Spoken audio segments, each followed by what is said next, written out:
नमस्कार। आज हम बीएड कोर्स के सिविक्स मेथड में शिक्षण विधि को देखेंगे।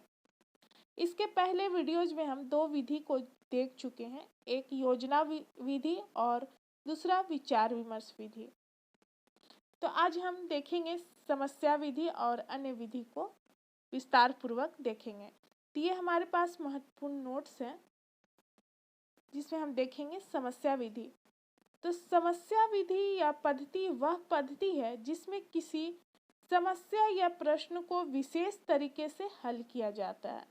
इस पद्धति में मानसिक शक्ति का प्रयोग किया जाता है, यानी कि जो प्रश्न होता है छात्रों को उसे हल करना पड़ता है, तो इसके लिए उन्हें अपने मानसिक शक्ति का प्रयोग करना पड़ता है।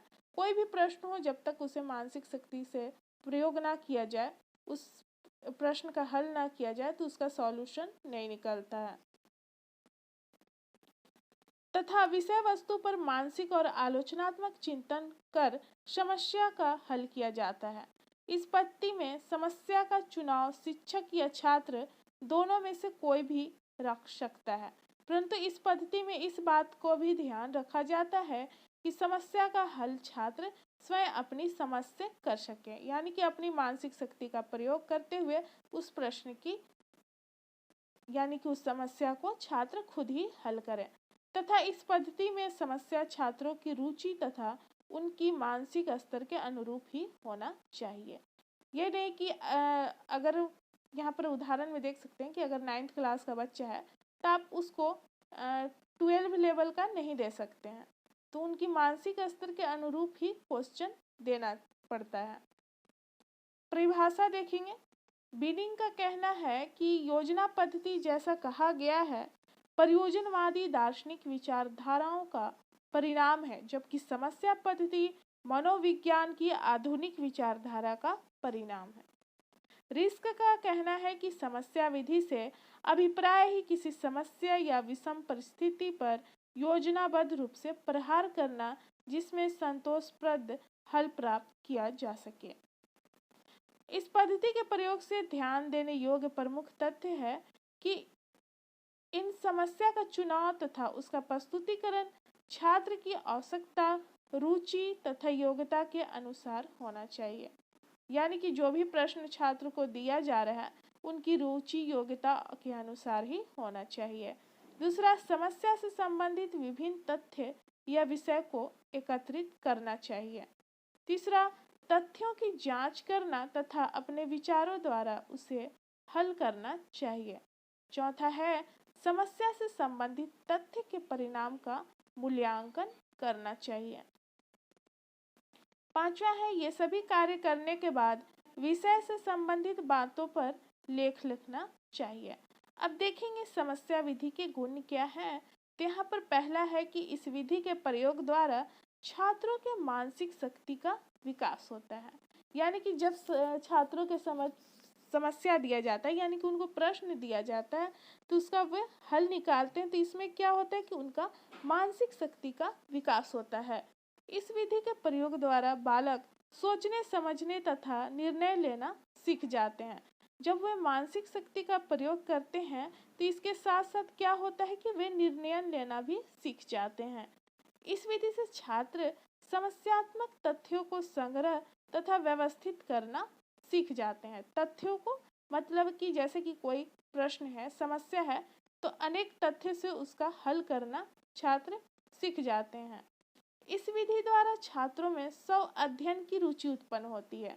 जब समस्या उनको दिया जाता है, कोई प्रश्न दिया जाता है, तो उसका सॉल्यूशन खुद निकालते हैं, तो इसके लिए उनको अध्ययन करने की जरूरत पड़ती है, फिर उसी के अनुसार उसका सॉल्यूशन निकालते हैं। अगला है, इस विधि द्वारा छात्र अपने भावी जीवन की समस्या का हल करना भी सीख जाते हैं। इसमें क्या होता है कि उनकी निर्णय क्षमता का अधिक विकास होता है, तो वो क्या होता है कि भावी जीवन में भी, यानी कि फ्यूचर में भी उसका वो यूज कर सकते हैं, किसी भी समस्या आने पर उसका आसानी से हल निकाल सकते हैं। अगला है, इस पद्धति से छात्र में सहनशीलता तथा उत्तरदायित्व के गुण विकसित होते हैं। जब उनको समस्या दिया जाता है तो उसको हल करना उन्हीं के हाथ में होता है, तो ऐसे उन पर उत्तरदायित्व बना रहता है कि ये मुझे ही हल करना है। अगला है, इस विधि द्वारा छात्रों में क्रियाशीलता रहती है, यानी कि कार्य के प्रति सक्षम रहते हैं, क्योंकि यह क्रियाशीलता के सिद्धांत पर आधारित है। इस पद्धति के माध्यम से छात्र पुस्तकों, पत्र पत्रिकाओं आदि का सही उपयोग करने का प्रशिक्षण ले लेते हैं। अब देखेंगे इसके दोष क्या है, समस्या विधि का दोष क्या है। यह विधि जूनियर स्तर के छात्र के लिए आवश्यक नहीं है। इस विधि का प्रयोग बार बार करने से यह नीरस बन जाता है। इस विधि में छात्रों की रुचि का कोई महत्व नहीं होता। यह विधि कभी कभी अत्यंत जटिल हो जाता है। इसके प्रयोग में कुशल शिक्षक की आवश्यकता पड़ती है।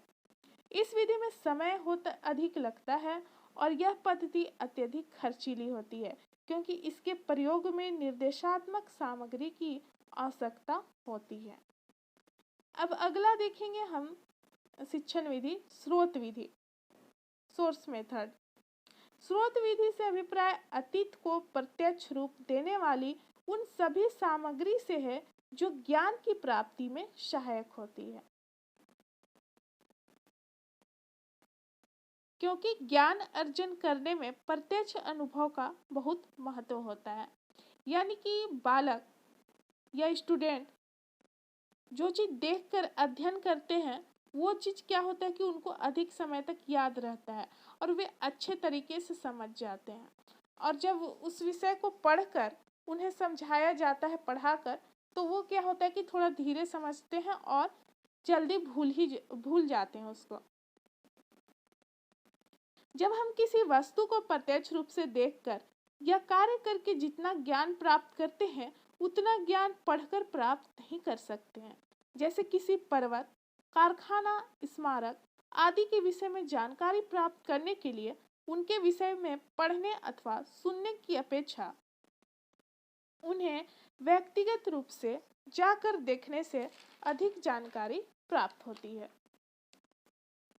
प्रत्यक्ष अनुभव द्वारा वर्तमान को स्पष्ट किया जाता है। यह अनुभव अतीत को स्पष्ट करने में सहायक नहीं होते, क्योंकि अतीत इस समय मौजूद नहीं है। जैसे हम गुप्त सम्राट के विषय में ज्ञान प्राप्त करना चाहते हैं तो हमें अप्रत्यक्ष ज्ञान का सहारा लेना होगा, क्योंकि ना तो इस समय गुप्त सम्राट मौजूद है और ना हमने उन्हें देखा है। इन अप्रत्यक्ष ज्ञान को विभिन्न युक्तियों के माध्यम से प्रत्यक्ष बनाया जा सकता है। इन युक्तियों को स्रोत कहा जाता है। जैसे गुप्त सम्राट के ताम्रपत्र, मूर्तियां, खंडहर, स्तंभ आदि के द्वारा उनके व्यक्तित्व को मूर्त रूप प्रदान किया जा सकता है। अतः हम कह सकते हैं कि इस विधि के माध्यम से अतीत को मूर्त रूप दिया जा सकता है। अब इससे संबंधित परिभाषा देख लेंगे। जो स्रोत विधि है उसकी परिभाषा, तो भाटिया का कहना है कि स्रोत विधि स्रोत कहलाने वाली सामग्री जिसमें लिखित रिकॉर्ड, पुराने कंकाल, चार्ट एवं पत्र, समकालीन अभिलेख, प्राचीन शिलालेख, सिक्के, प्रतिमाएं, बर्तन के अवशेष, यंत्र, कपड़े, शस्त्र एवं काव्य, सड़कों एवं पुल, मकबरे, इमारत आदि सम्मिलित है। इनके सहायता से यह भौगोलिक तथ्यों की श्रेष्ठ संरचना के निर्माण में उच्च कक्षाओं के छात्रों की सहायता करते हैं। अब स्रोत विधि के प्रकार हैं, यहाँ पर 3 प्रकार है, भौतिक, मौखिक और मुद्रित अभिलेख। तो भौतिक वस्तु में आपका आ जाएगा खंडहर, प्रतिमा, स्मारक, भवन की दीवार के लेख व मूर्ति, शस्त्र, यंत्र, वस्त्र आदि। जबकि मौखिक में देखेंगे प्राचीन काल से चली आ रही धारणाएं या नाम, गीत, परंपरा आदि। जबकि मुद्रित में देख लेंगे, इसके अंतर्गत लिखित या मुद्रित अभिलेख आते हैं, तो जिसमें धार्मिक अभिलेख जैसे कि धर्म ग्रंथ आते हैं, लौकिक साहित्य जिसमें लिखित व्यक्तिगत साहित्य जिसकी रचना व्यक्ति विशेष द्वारा होती है, तथा सार्वजनिक अधिकारी द्वारा तैयार की गई रिपोर्ट जैसे राजकीय आदेश या सर्वे रिपोर्ट आदि। विदेशी साहित्य जिसके अंतर्गत विदेशी लेखक द्वारा लिखा गया साहित्य जैसे मेगास्थनीज द्वारा लिखा गया भारत का वर्णन। अब इसका लाभ क्या है स्रोत विधि का? तो स्रोत विधि के प्रयोग द्वारा विषय वस्तु को सजीव बनाया जा सकता है। इसके प्रयोग से छात्र करके सीखते हैं। इसके द्वारा छात्रों को समूह में कार्य करने का अवसर मिलता है और इस विधि के द्वारा छात्रों में तथ्य के आधार पर अपने सोच विचारों को व्यक्त करने का भी अवसर मिलता है। यह विधि स्रोत संगठित करने का प्रशिक्षण होता है। अब स्रोत विधि के दोष क्या हैं? तो यह पद्धति अधिक समय लेती है। यह विधि स्रोतों की व्यवस्था करने में कठिनाई और खर्च संबंधी समस्याएं उत्पन्न करती है, क्योंकि प्रायः सभी विद्यालय में स्रोतों की व्यवस्था नहीं हो पाती है। छात्रों को विभिन्न स्रोत तथा घटनाओं में संबंध स्थापित करने में कठिनाइयां होती है। यह पद्धति का प्रयोग सभी अध्यापक नहीं कर सकते हैं, बल्कि इसका उपयोग वही कर सकता है जो इसमें निपुण होता है। इस पद्धति में छात्रों को भाषा संबंधी परेशानियां आ सकती हैं, क्योंकि आज के छात्रों को उस समय की भाषा की समझ नहीं होती है। अब अगला विधि देखेंगे, इकाई विधि। अगला शिक्षण विधि है इकाई विधि। तो इकाई ज्ञान और अनुभव का संगठित रूप होता है जो सीखने वाले को महत्वपूर्ण मूल्य प्रदान करता है। अनुभव और ज्ञान के बीच का संगठित रूप है ये। सीखने वाला इन मूल्य या ज्ञान या जानकारी का प्रदर्शन अपने व्यवहार द्वारा करता है। उनके व्यवहारों में नए विचार, नई क्षमताएं या प्रतिभा अपने गुणों में प्रदर्शित करते हैं। अर्थात हम कह सकते हैं कि इकाई छात्रों को ज्ञान प्रदान करने के लिए विभिन्न जानकारी, अनुभव, विषय वस्तु एवं क्रियाओं का संगठन है, जिसका उद्देश्य छात्रों के व्यवहार में परिवर्तन लाना है। अब परिभाषा देखेंगे। थॉमस एम रिस्क के अनुसार इकाई किसी समस्या या योजना या संबंधित सीखने वाली क्रियाओं की समग्रता या एकता को प्रकट करती है। मॉरिसन का कहना है कि इकाई वातावरण, संगठित विज्ञान, कला या आचरण का एक व्यापक एवं महत्वपूर्ण अंग होती है, जिसे सीखने के फलस्वरूप व्यक्तित्व में सामंजस्य आ जाता है। एनसीईआरटी के अनुसार इकाई एक निर्देशात्मक युक्ति है जो विद्यार्थी को मिश्रित रूप में ज्ञान देती है। वेस्ले का कहना है कि इकाई सूचना एवं अनुभव के उस संगठनों को कहते हैं जो सीखने के लिए परिणाम उत्पन्न करने में सहायक है। इसका प्रकार दो है, साधनात्मक और शिक्षणात्मक। तो पहले देखेंगे साधनात्मक इकाई। तो साधनात्मक इकाई वह है जिसका मुख्य अभिप्राय शिक्षक के अध्यापन कार्य को समृद्ध बनाने में सहायता करता है, यानी कि शिक्षक को अपने अध्ययन में यह सहायता करता है। इसका मुख्य उद्देश्य है विषय से संबंधित ज्ञान के स्तर को उच्च बनाना तथा इसे लिखित रूप से तैयार करना। तैयार करने के लिए निम्नलिखित बातों का ध्यान रखना चाहिए कि इकाई किस स्तर के लिए है, इसका उद्देश्य क्या है, क्या विषय वस्तु प्रस्तुत करती है, यह विस्तृत विषय तैयार करता है, विषय वस्तु से संबंधित शिक्षक द्वारा की जाने वाली क्रिया, छात्रों द्वारा किए जाने वाले क्रिया, विषय से संबंधित प्रयोग की जाने वाली सहायक सामग्री, प्रयोग करने की विधि तथा स्थान की व्यवस्था और मूल्यांकन करने की विधि। दूसरा है शिक्षणात्मक इकाई। शिक्षणात्मक इकाई वह है जिसे शिक्षक कक्षा में पढ़ाने के लिए तैयार करता है। इसे साधनात्मक इकाई के आधार पर तैयार किया जाता है। इसमें है क्या कि शिक्षक कक्षा में पढ़ाने के लिए तैयार करते हैं इस इकाई में। इसका लाभ ये है, गुण या लाभ दोनों एक ही होगा, कि छात्रों में विषय के प्रति रुचि उत्पन्न होती है, बालकों में शर्मीलापन व झिझक दूर होता है। इस विधि के द्वारा संपूर्ण ज्ञान की प्राप्ति होती है। बालकों में योजना बनाने के गुणों का विकास होता है। छात्रों में सहयोग, सहनशीलता, नेतृत्व आदि के गुण विकसित होते हैं और छात्रों में स्व अध्ययन की आदत का विकास होता है और कक्षा कार्य को अधिक रोचक तथा सक्रिय बनाया जा सकता है। दोष क्या है? यह विधि ज्ञान प्राप्त करने के लिए उपयुक्त नहीं है, क्योंकि इसे छात्रों में अनुभूति का पाठ नहीं मिल पाती। इस विधि के प्रयोग में पर्याप्त समय लगता है। इस विधि का संचालन सावधानी पूर्वक करना चाहिए, नहीं तो वह यंत्रवत बन जाएगा। इस विधि का सभी विषय के शिक्षण में प्रयोग नहीं किया जा सकता है।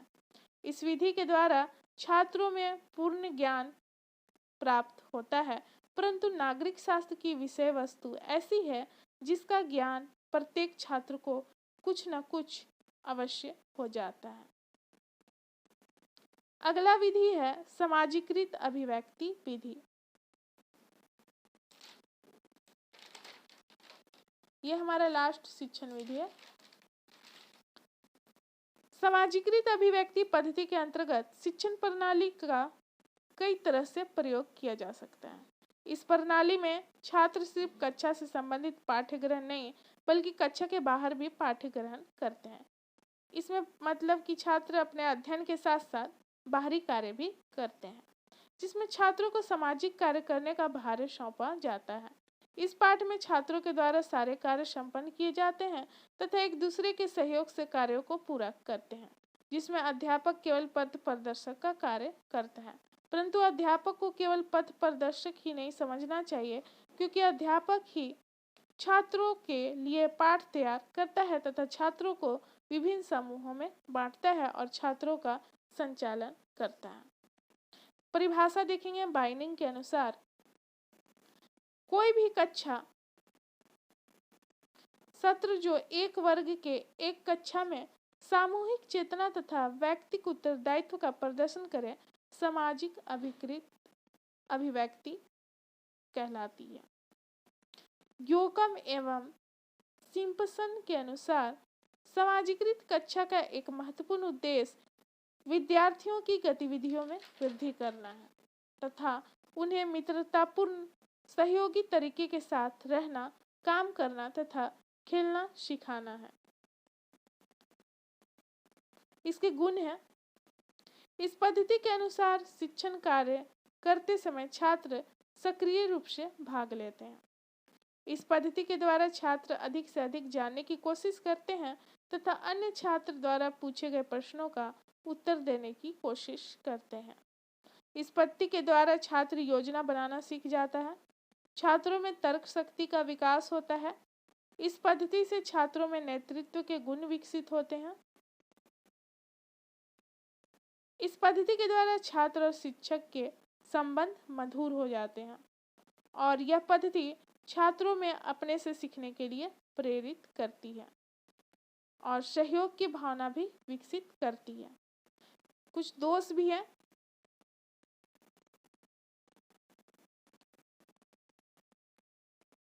यह पद्धति शिक्षक के महत्व को कम कर देता है तथा अनुशासनहीनता की समस्या पैदा हो जाती है। दूसरा, कभी कभी कक्षा में व्यर्थ वाद विवाद होने का भय रहता है तथा छात्र मूल विषय को छोड़कर इधर उधर के वाद विवाद में समय नष्ट करते हैं। इसमें सभी छात्र कार्य संचालन में भाग नहीं ले पाते हैं। और हमारा लास्ट है, इस विधि के द्वारा संपूर्ण विषय वस्तु का ज्ञान नहीं हो पाता है। तो ये थी नागरिक शास्त्र की शिक्षण विधि। तो हमारा यहाँ पर 6 शिक्षण विधि है। इसके पहले एक वीडियो बनाया है जिसमें वहाँ पर 2 विधि है, योजना विधि और विचार विमर्श विधि, और बाकी यहाँ पर 4 विधि है। तो यहाँ पर हमारा समाप्त होता है। मिलते हैं अगले वीडियो में। धन्यवाद।